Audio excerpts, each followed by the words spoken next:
Hello and welcome to this video interview with Dr. George, or Jeep as he's known, and Mrs. Vanessa Naum. Today we're going to be talking about the subject of workplace bullying in reference to its impact on marriages, especially those marriages where at least one of the partners is a doctor. So let's start by meeting my guests, Jeep and Vanessa Naum. It's so good to see you both again. It's been a while, but I'm so grateful to see you. How are you both? Oh, Adam, it's just such a great it's so great to be with you again. Talk to each other a lot on LinkedIn through messaging and such, and you do such a great job, and I'm such a fan of everything that you do. And it's just an honor to be able to be here with you and share a little bit of our wisdom. Well, bless you. No, the privilege is mine, honestly. It's going to be such a valuable a video for the audience to see, I think. So thank you. Thanks for agreeing to do this. So would you like to introduce yourselves? Let's start with Vanessa. Go ahead. Yes. So my name is Vanessa, and we have co-founded Best Friends Again.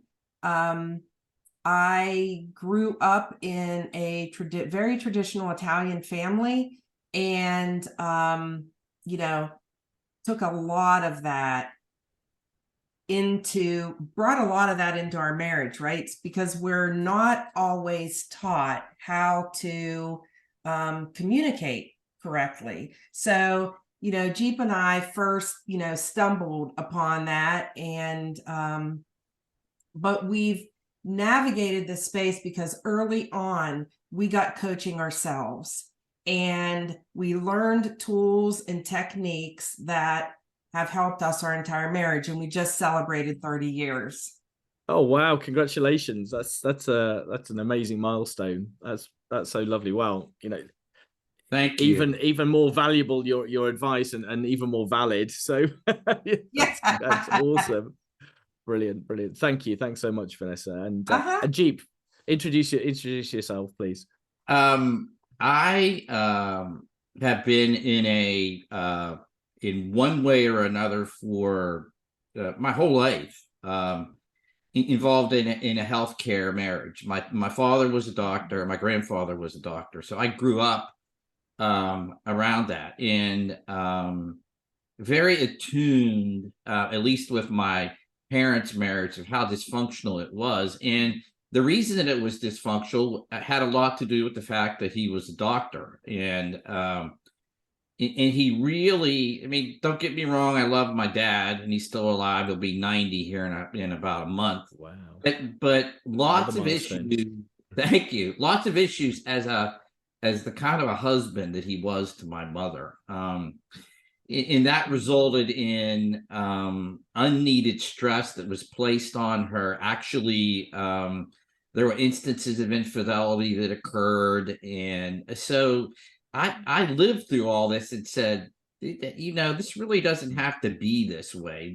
There are things that can be done differently. So I always knew that I wanted to be a physician, but I always also knew that I wanted to be married. And so fast forward, I've gone through all my training, and Vanessa and I get together, and she, as she said, had been through issues similarly. That her dad was not a doctor, general contractor, business. And so we went through a lot of similar things, and we decided shortly after we got together that we were going to do something about this marriage crisis. And so we were in the marriage coaching for quite a long time. I mean, this is like, for us, 29 years that we've been doing this.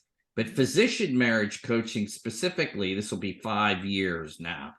And now we're opening this up to healthcare professionals, because we see the devastation our relationships have taken because of the medical culture the way it is these days. Yeah, no, so true. Thanks so much for sharing all of that, both of you, and thanks for your openness and honesty. Really appreciate that. That really will lend value to the learning. So thank you. So you said you you had marriage coaching yourselves, and you initially went into sort of general marriage coaching, and now you sort of specialized in healthcare marriages coaching. So you just want to tell us a little bit about how you got into the general coaching, and then when you kind of had your epiphany to go into to subspecialize into the kind of medical marriage counseling. Do you want to start, Vanessa? Sure. The reason we thought it was so important to just, dial into doctors is that we can speak from a basis of totally understanding the lifestyle. Plus, we've been in it a while, so therefore, lots of pitfalls that we've been through and how we've navigated the storms and the crises of the medical profession. Initially, we started probably 27 years ago. He started in private practice and I managed the practice. I am a trained accountant, so I handled all the business and he handled the medicine. And after 10 years of working so hard, we just didn't have the economy of scale to be able to continue building this practice, especially when the movement was for physicians to get out of owning their own practices and then joining large practices or joining hospitals. And it just, in our area, it just became so difficult. And it was a malpractice issue, and we navigated that. But, got to the point that the reward wasn't matching our effort that we were putting into it. And so therefore, Jeep transitioned into working for a hospital. And then that comes with a whole lot of, oh my gosh, we were used to our autonomy and now we're being controlled. And so we navigated that. We can see that from both ends of the spectrum. And then there have been some other things that we've navigated within medicine that we have the ability to speak to folks because we've been through a lot. So it was necessary, I think, that we did the years of general marriage relationship coaching to be able to understand the nuances between, for lack of a better phrase, traditional marriage versus someone who is in a healthcare professional marriage. And we both, we have similar issues, but there are things that only those of us colleagues that are in this business, and I hate to call it a business, but that's exactly what it is. And it seems that it's more so of a business now, secondary to corporate influence. So it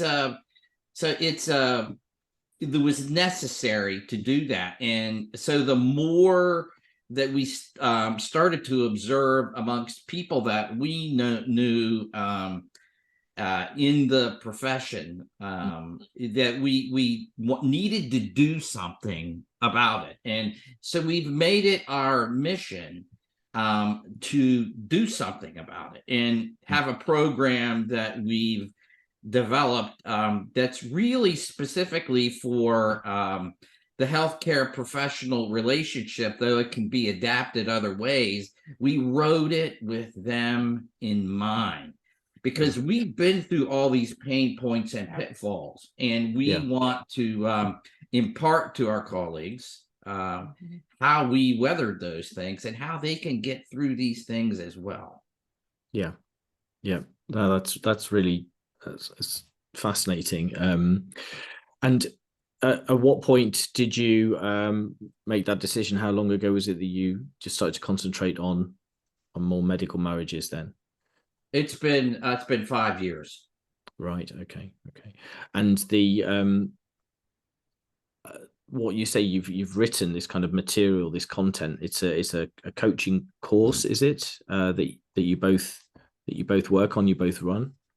Yes. We both, it's a 90-day program, and we deal with in each section of the program builds on itself, and you would be probably not, because we see a lot of similarities, you and I, or us, in the coaching that we do. You see a lot of our colleagues in different ways, but similarities as well. And we see so much of this inability to transition from work to home, and problems with communicating at home, when it seems like, I would communicate very well at work, but man, come home and it's like you're still at work, or issues at work are still issues at home, and your spouse or partner are seem to be the whipping posts for for what happens, or the things that you traditionally go through individually seem to be magnified because of what you have to deal with in your profession, which is awful that it has to be that way, but it's what the profession requires of us, and so causes this devastation that they don't really care about. What I say is that the process of going through training to be a doctor dehumanizes physicians, because you are expected to be a robot, and you are expected to be right all of the time. You cannot admit your mistakes. You cannot admit that you're human. So that persona kind of takes over, and it works itself into a marriage. And what we do is teach you how to become human again, and be able to share those emotions with your spouse, so that it becomes the two of you as a team helping each other go through the stressors and healing each other. Like, I could give you, for instance, Adam, I'm like you in what you and I know of each other and how we communicate. Very large-hearted, empathetic, and yet we see these things in our occupation, and we've been trained to repress all these things, to push them down. You can't be that way around your patient. You just can't do these things. And so it happens so much that when you're around your family, you're around your spouse, it affects your relationship with them. And I am, I'm an example of that, because of things that I've seen and had to endure at work. It has made it difficult for me at home with Vanessa to be emotional the way I want to be, to be as sharing as I want to be, because I have protected myself with, basically, to use a medical term, encapsulated myself in this protective coating. And so I have this difficulty when I get home to be able to unsheath that and be the person that I want to be with my wife. And it's go ahead. And I'll use an example. Probably for the first 20 years that we were together, maybe 25, I could count on one hand how many times I saw him cry. Absolutely devastating situations that you would expect someone to cry over, and he was extremely stoic. And would say, I just can't, because of the repression and stuffing it. When you've got a patient lying on their deathbed in front of you, as he says, I had to hold it together for them. I learned how to do that. So learning that behavior, it brings it into the household in a negative way. So it's reteaching them how to, be that way at work. You have to do what you have to do at work, but let's be human at home. And really, a spouse just wants to know that you care. They want to know that you're first in their lives. And when they're not feeling that, resentment builds. And once resentment starts building, it starts eating away at the cracks of the relationship. Vanessa doesn't say that, but I know amongst clients you hear, well, why can't you just say that? You know, why can't you just tell me that? Why can't you just act or show me examples of kindness and do things? But there's this lack of ability to do that. It's not that they don't feel that way, but you know, this type of repression that we have of our emotions and feelings is encouraged during our training. You know, of course, now I haven't been in training now for let's see, I finished residency in 1993.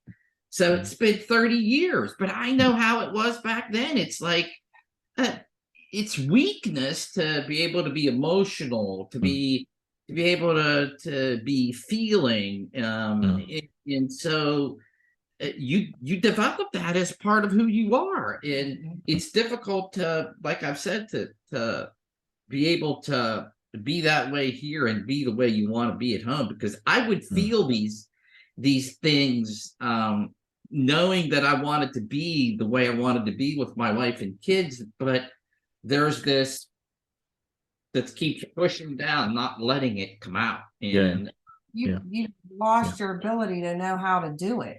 And it took time to learn how to do that. That's interesting. You know, these boundary walls are up, and they're very fixed, and this is coming from someone who, you know, in Jeep's case, obviously both of you, but you know, he was a doctor who'd had marriage coaching and then trained to be a marriage coach, and was coaching other couples with you on how to, you know, kind of have a successful marriage and how to deal with these sorts of things. But the strength of this, the power of this indoctrination that we have at medical school and residency is just it's so overwhelming and all kind of consuming and all encompassing, isn't it? So it's even when you're a you know, a trained professional, you can help other people with their marriages, but you know, it's really hard for yourself, because it's like the dark side is kind of like it's just there all the time, kind of like a specter in the background, you know, stopping you from being, from the light from coming out, to use a shade analogy. Exactly. And obviously, you know, we're all humans. We go to work in medicine as human beings, as you know, single people, you know, people with partners, cohabiting people, married people, but significant others in our life most of the time, and you know, families sometimes with children, and you're you know, it's hard to, you know, to not bring that other part of your life into your work, but we're professionals, right? So we kind of, you know, stiff upper lip, and you just kind of like, you know, push it all to the background. Yeah, okay, I had a row with my wife before I left the house, but you know, I'm not going to let it affect my patient care. We know that that's a load of nonsense, because it will affect our patient care, but we try and convince ourselves that it won't, right? But you work more on the other side of the things that we're subjected to and exposed to, that are, you know, when it comes to, you know, emotional things, where we see patients, you know, and there are obviously, you know, terribly horrific things that we see, accidents and you know, young children dying, and you know, all sorts of, you know, awful things, and you know, that, as you say, you're kind of repressing it, but you know, we all know you can only repress things for so long, right? Before it has to come out. And then there's other things that are going on at work, like burnout, that you're bringing the mood and the disengagement and the the apathy and the lack of energy and so on from burnout into home. Yeah. But what my interest is obviously is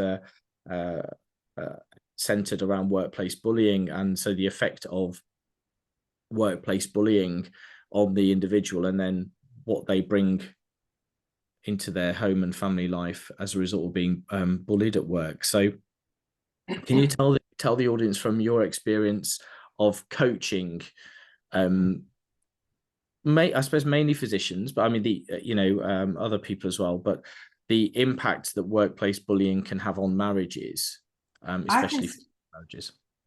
I can speak from personal experience, because there was a time in our marriage that, I was working outside the home, and it was an extremely bullying situation. And it turned me into a different person. It's all I could think about. I couldn't shut it off unless I was sleeping. And sometimes I would dream about it. And it's like a fog that took over me. Yeah. And I couldn't think of anything else, because I knew that I was being wronged, and it just wasn't right. And when you know that you're being wronged, but you still have to do the job, it's double duty. And so it affected my memory. It affected my job because it affected my memory. And I was in a constant stress, fight or flight situation from the time I walked in until the time I walked out.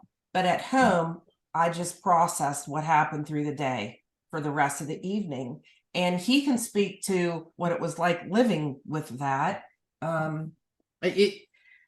What she went through was hellish, and it was, I saw what it did to her, and you spoke of of how it causes malaise and the other things that are to use another medical term, side effect of what happens with that primary issue at work.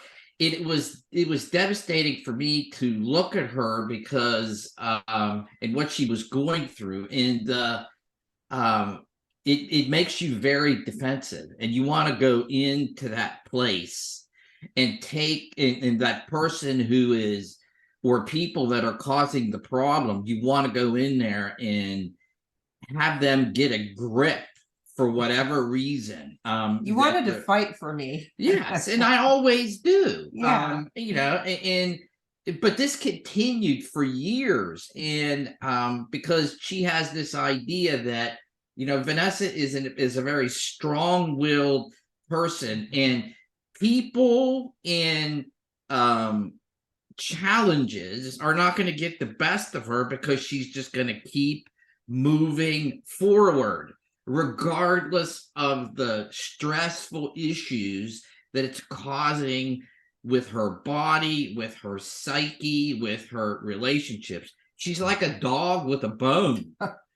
She's got that bone, and you try to pull that bone out of that dog's mouth. No, you're not doing it. Let me alone. And so it's just that, that will that's just there, and you can try to break it and bring in what I consider rational concepts, like, get the hell away from there. Just leave. Leave. Stop this. This is ridiculous. Do you know what this is doing to you? Yes, it was causing a problem with us, and we would spat and do but it was the physical and emotional devastation that it was causing to her. And then it was happening to me because I felt so bad about it, and I had anger about it, that it was continuing to go. I'm like, here's this person who is so worthwhile, who I know what she's about, and the caring and the compassionate, and she's this awesome mother, awesome wife, awesome friend, awesome daughter, and she's being treated like a piece of garbage under somebody's feet. for the sake of things that have very little to do with anything, just because of the the what's bullier and their mentality, because of their own pride or this power play and all of this narcissism and kind of enjoyment about having power over somebody. That's the narcissist, isn't it?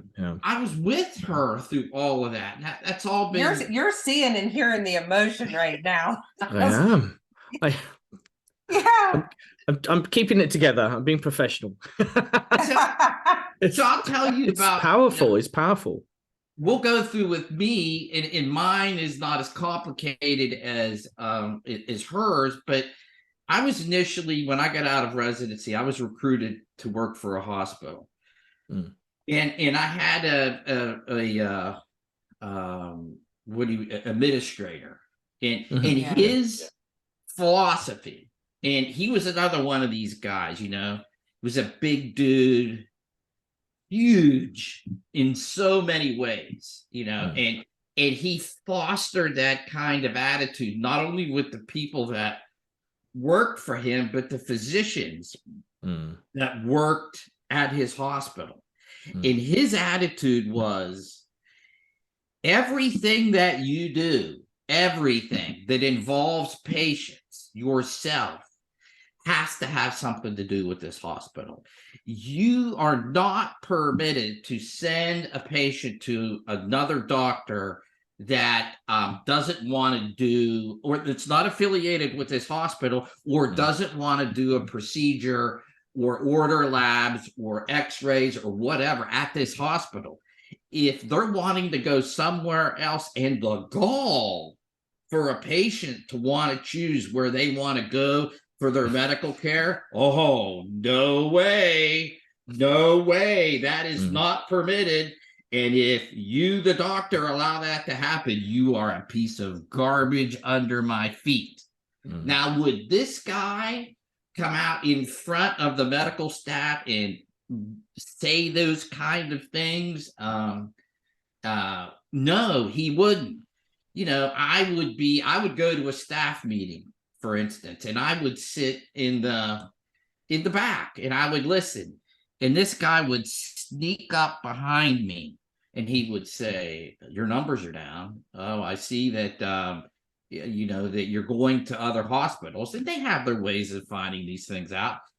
And I said, and he said, all this hospital that's done for you, never mind all the money that's been pouring in for his hospital for the people that I have referred over there, and the money that hospital has made, and the care sometimes substandard that these patients have been receiving. Never mind caring about any of that. It's not everything.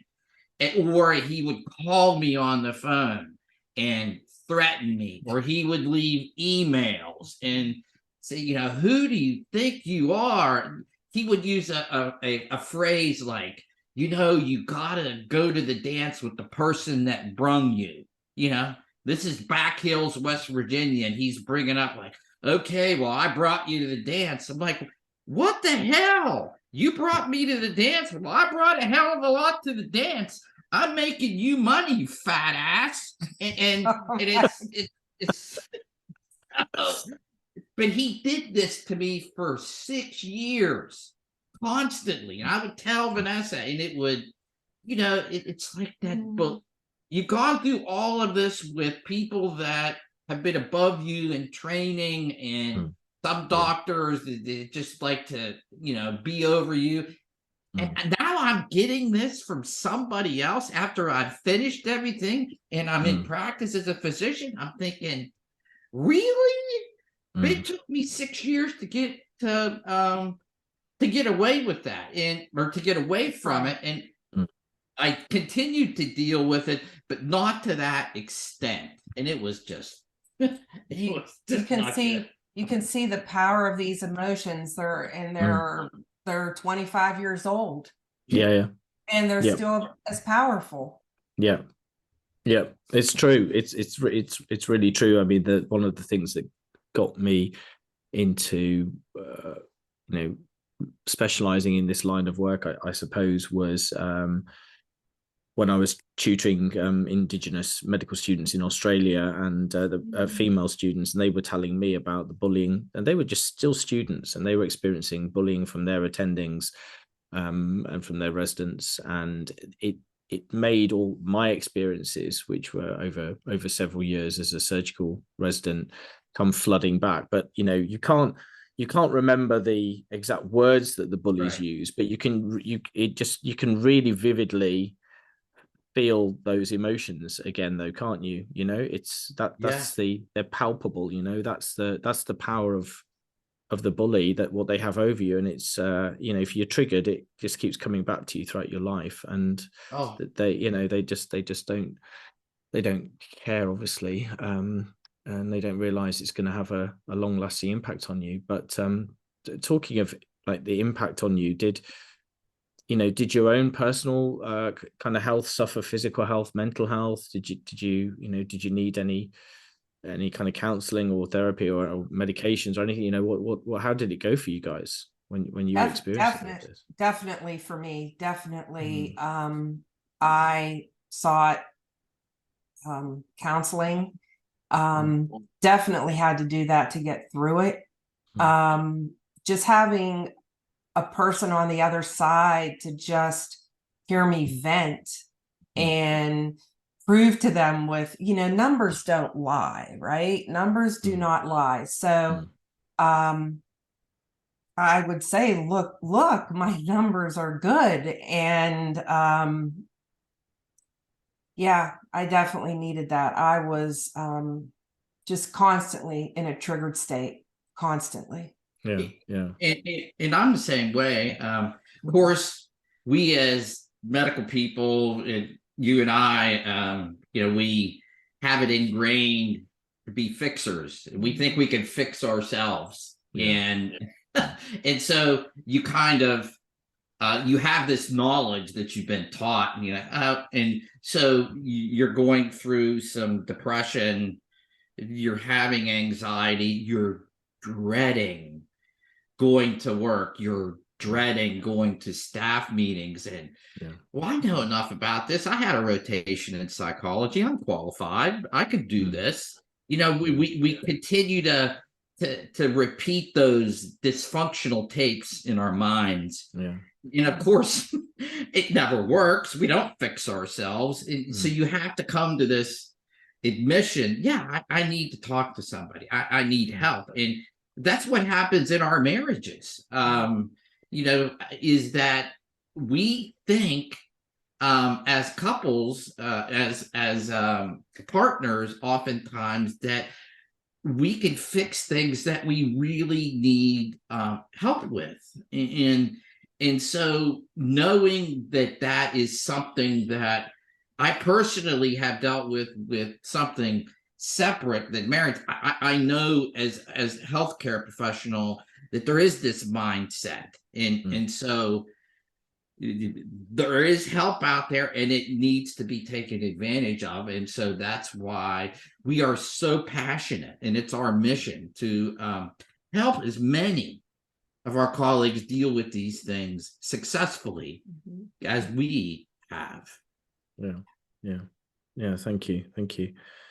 And in terms of I can see the effect that your individual bullying episodes had on your partners, that anger, wanting to defend your partner, obviously, worry, that kind of vicarious, being worried and anxious for them and stressed on their behalf and not sleeping and so on. And you said you had children at the time. Your children were younger, and how did it affect kind of your parenting? Did it? Great question. Yeah, that is a great question. I would say that when you're carrying that much stress around, of course, there's going to be irritability. And so therefore, I'm sure that I was irritable and tired, the fatigue that it causes. And it's exhausting. Yeah. It is exhausting, and like wanting to come home and just do nothing. Well, that's pretty hard to do when you have children, and they don't deserve a parent like that. So yes, it definitely rolls into their lives. And the thing about Vanessa and I is that during these times of bullying that we these issues and bullying and other things that would happen at work, and if I was short, with one of the kids, Vanessa later on, usually out of my sight, would say, I know you're hurt. I know you're upset because dad did this, but he really, he didn't mean to do that. And without going into extreme detail about what caused that, which shouldn't happen. And so we played off of each other that way. I mean, we never wanted our kids to be affected. And if it happened that they were, we would, and she would be the cause, or I would be the cause. We would do something to get each other's backs and smooth that over with our kids. And Vanessa deals with a chronic illness that is, that's caused issues. And so I've always been there to say, okay, this is not a good day for mommy. She's very tired today. She's in a lot of pain, what have you. And so not only did that help, but growing up around this it's really been beneficial for our kids, because we've not sheltered them from the foibles and the issues that can happen with day-to-day life. And so they've gotten to understand that, because they know that we've always made a tremendous effort to be there for them, regardless of what happens. That's lovely. I just wanted to ask, if you could kind of pinpoint the main issues that you've seen. So when you're coaching medical or healthcare couples, one of whom, or both possibly, being bullied at work in the healthcare space, what are the kind of common sort of themes that you see that in the way that they're impacted?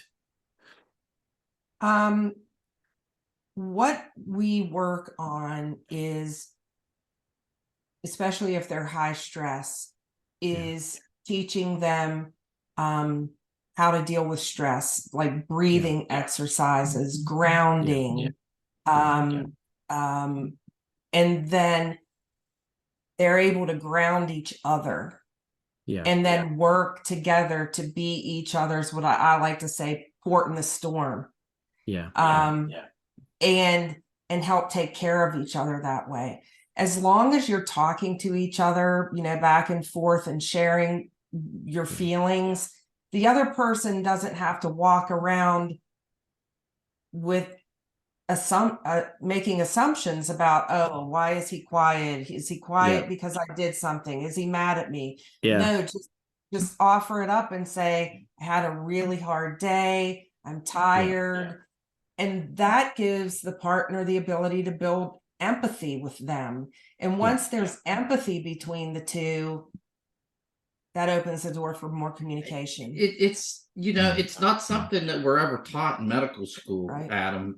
We're not taught how to negotiate personal relationships with our families and spouses. It's the almighty caduceus. It's the almighty medicine. It's all that. It's a lie, if you will, because they don't prepare you that way. And not only do you suffer personally, but those who you love so much suffer from that. And so we're not taught communication skills in our personal relationship. We're taught with how to do that with patients, and maybe we're expected to get it by osmosis. I don't know, but it certainly isn't taught with our relationships. So with these couples and partners, it goes down to basically, before moving on to anything else, is teaching them the basis of communication and how their communication is affected by past experience, how it's affected by their individual personalities, how it's affected by their ethnic background of origin, and how all of that comes in to the way they communicate. And so that's the basis first before moving on.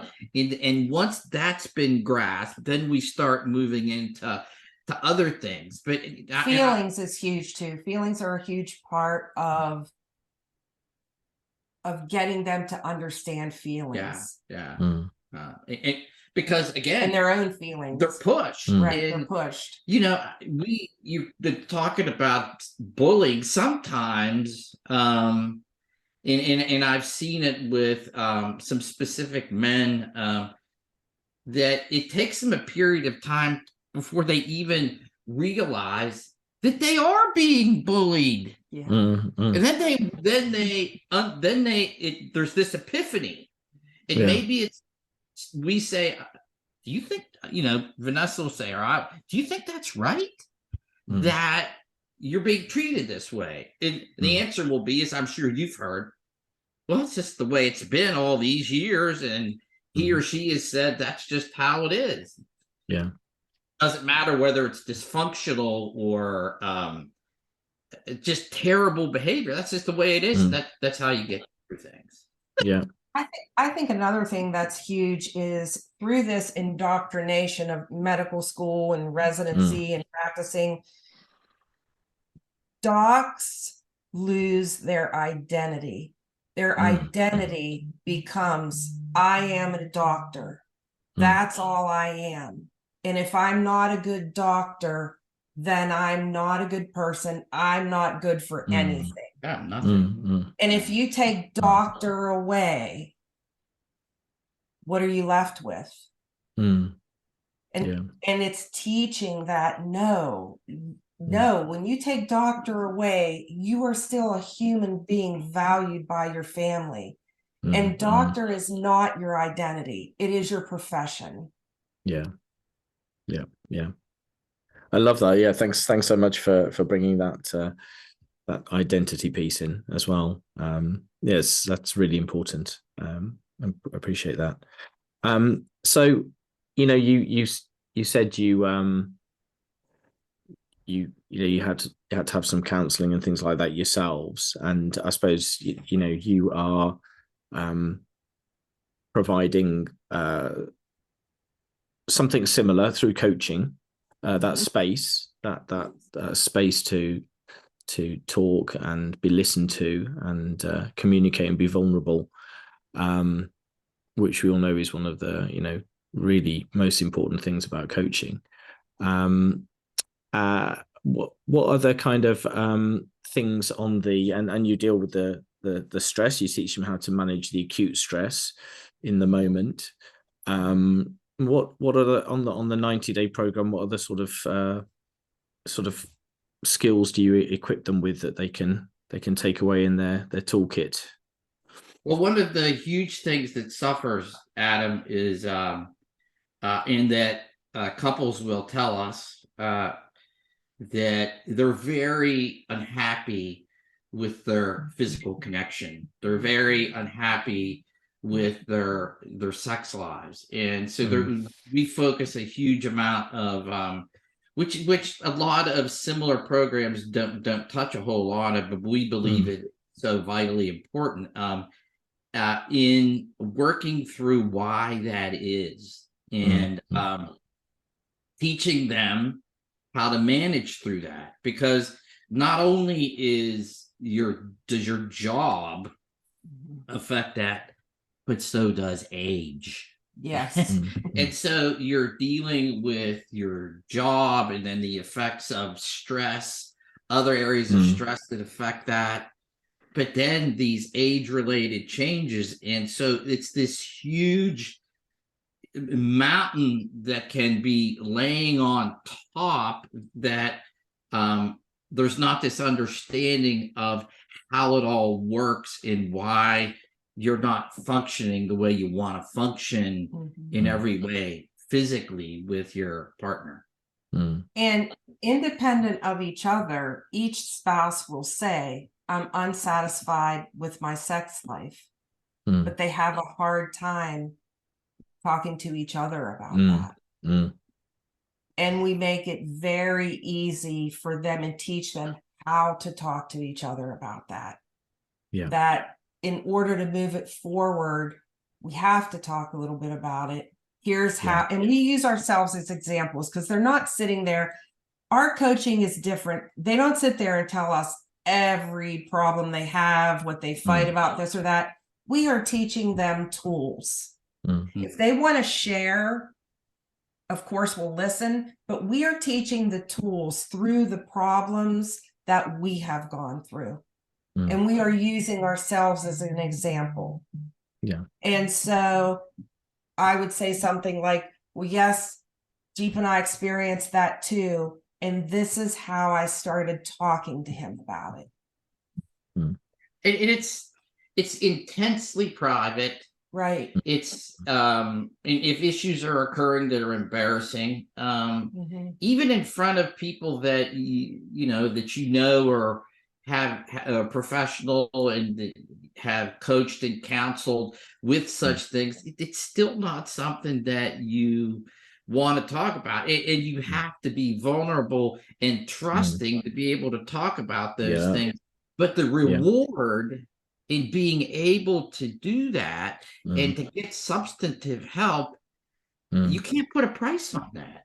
You just really, you really can't. So that's why it is so important to make it a part of the program that we have. That's great. And the reason we go a little deeper into the sexuality part is because I'm a trained sex and relationship coach. So I am able to go to those places with them because of my training. Okay, cool. So it sounds like a lot of it is centered around communication. So communicating with each other about the problems you're having at work that you're bringing into the home, and then communicating with each other about deeply personal, intimate things as well. And as you say, it's different people's personalities, different cultures and ethnicities. Everyone deals with things differently, so it's very bespoke and nuanced by the sounds of it. So do you just work with like one? You work with a couple at a time? I mean, you might have multiple couples that you're working with separately, but it's just that the two of them and the two of you. Yes. Rather than it being a big group thing of lots of couples. Oh, no, not a group thing. No, not at all. It's couple to couple, but then we'll have individual sessions as well. Like if they want to have one-on-ones with Dr. Jeep, if the physician is male and they want to talk, with him because male to male. And also, I must say, depending on their ethnicity, there are some cultures that don't want to speak to a woman. Men do not want to speak to a woman. And that's okay. That's totally fine because he's the male part of this equation that he can speak to them, and vice versa. The woman can speak to me as well. And what we do is we offer our program, and whatever they need, we follow the framework, but whatever this couple needs in order to progress and reignite their relationship, we give to them. And it's all a part of the program. It's not extra. Everything is not written in stone. Right. I mean, as physicians, you can't. It's just not the way it is. It's not the way life is. Yes, I mean, otherwise a monkey could do it. Of course, that's what corporate America would like sometimes. They would like for us to just look at things this way and forget the art. I mean, there is no more art.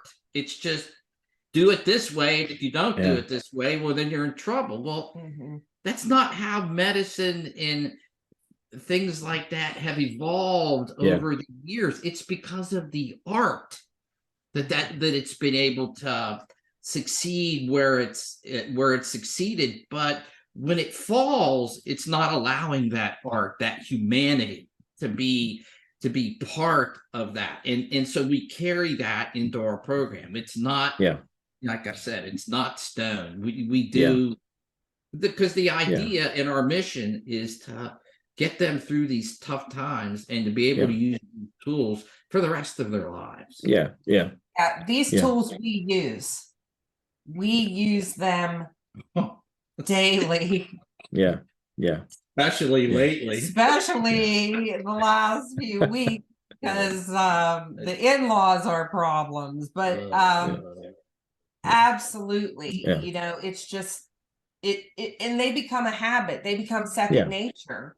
So then you're not triggering each other because you're understanding the trigger. I know what his triggers are. And because of my training, and that has helped me to understand that. Do I want to trigger him? No, I just want him to understand what I'm saying. And that's all he wants as well. And he wants to be understood. But it's about understanding why those are triggering. Right. And there's where the empathy comes in, because then I understand him even more.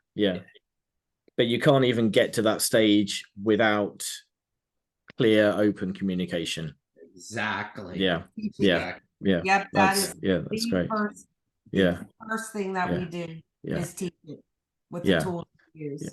So it sounds like you have you know, a sort of a generic curriculum, if you like, but that it's very much applied, you know, certain bits of it are concentrated on more, I suppose, depending on the couple that you're working with. Some couples may need a bit more of this and some may need a bit more of this and so on.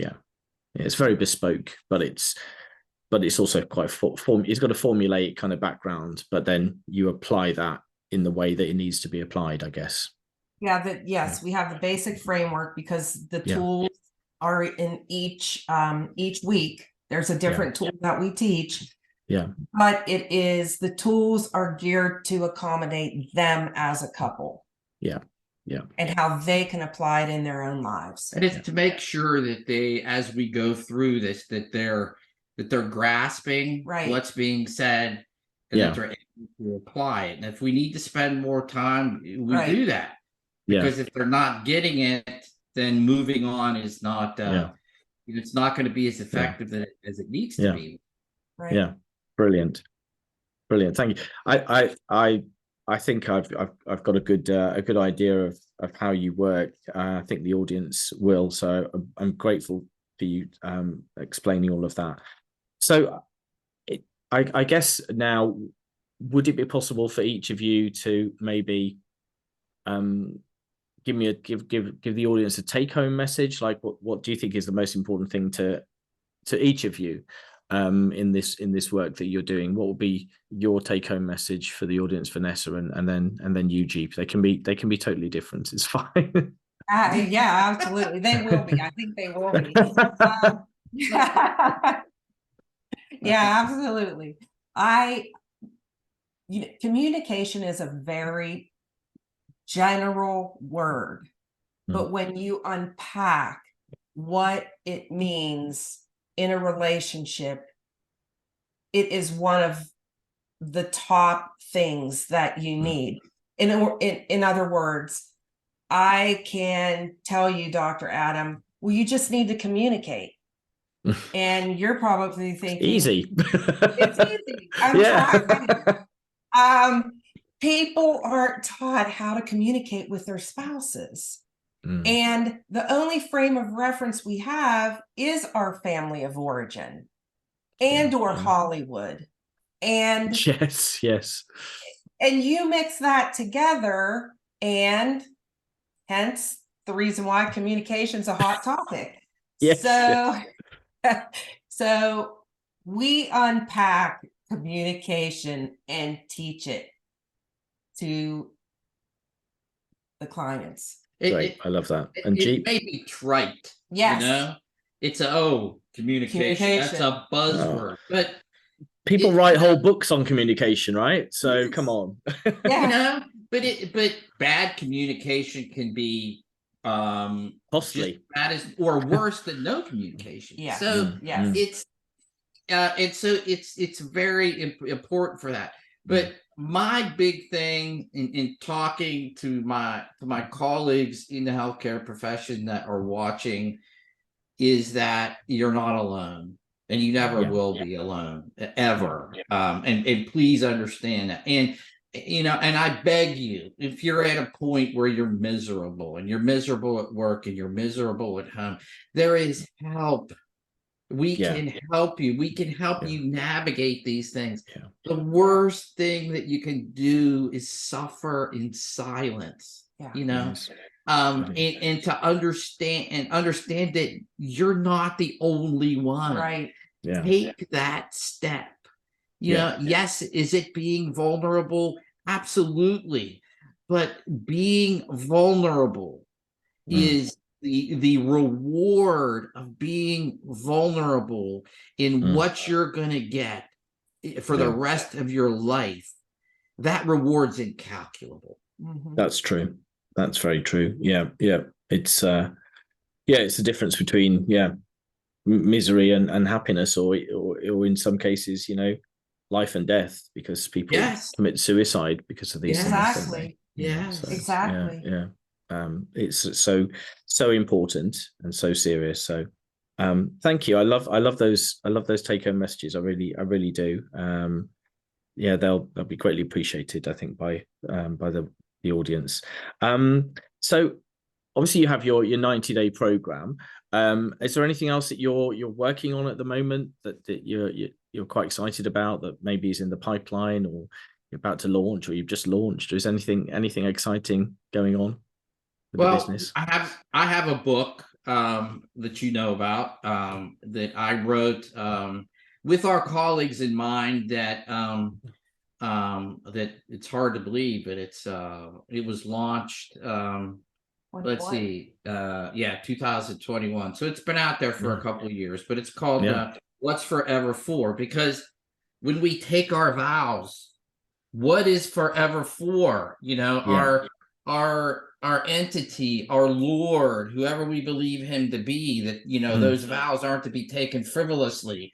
And so thinking about that, what's forever for? And it's a physician's guide to everlasting love and success in marriage.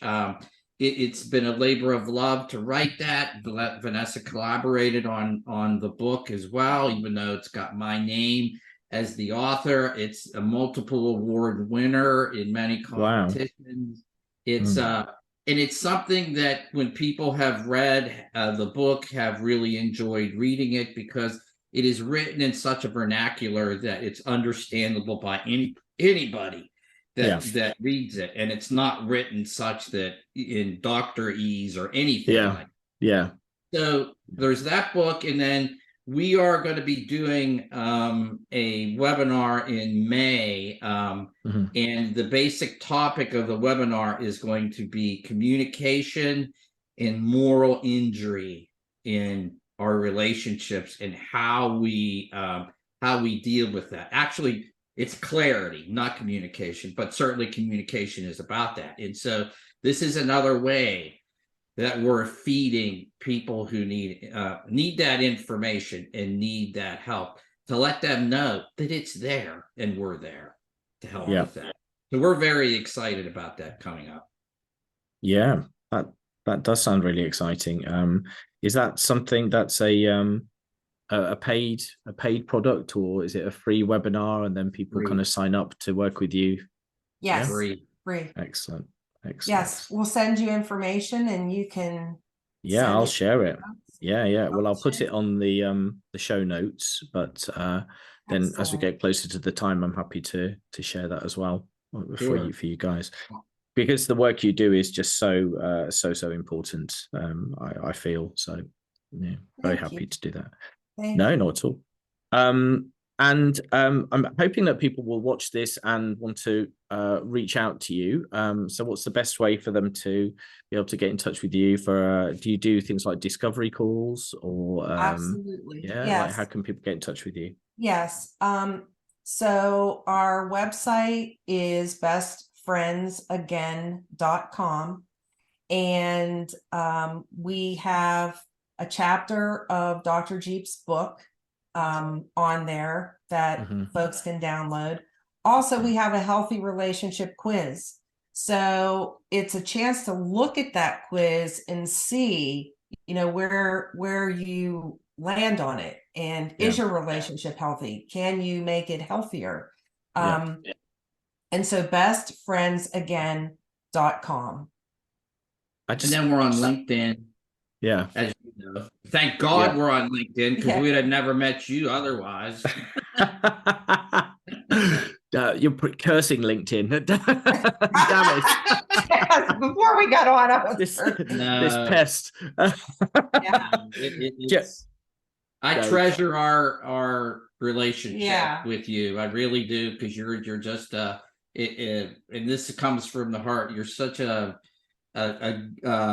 good down to earth, salt of the earth person, and it comes out with everything that you do, and we're just happy to be a part of it. Well, bless you again. Thank you. I'm feeling a little embarrassed by that, but thank you. Sorry about that. No. How I feel though. Enjoy it. I am, and know that I was just smiling before when you were saying the website address, because I love that. That really evokes everything about it. Best friends again, you know, just kind of rekindling that best friendship, because when you get married, you're marrying your best friend, or hopefully you're marrying your best friend, right? And then life gets in the way and you kind of drift, but to become best friends again is just such a beautiful sentiment. So it's really research has proven that one of the values in a marriage is the ability to be best friends. Are you really a friend to your spouse?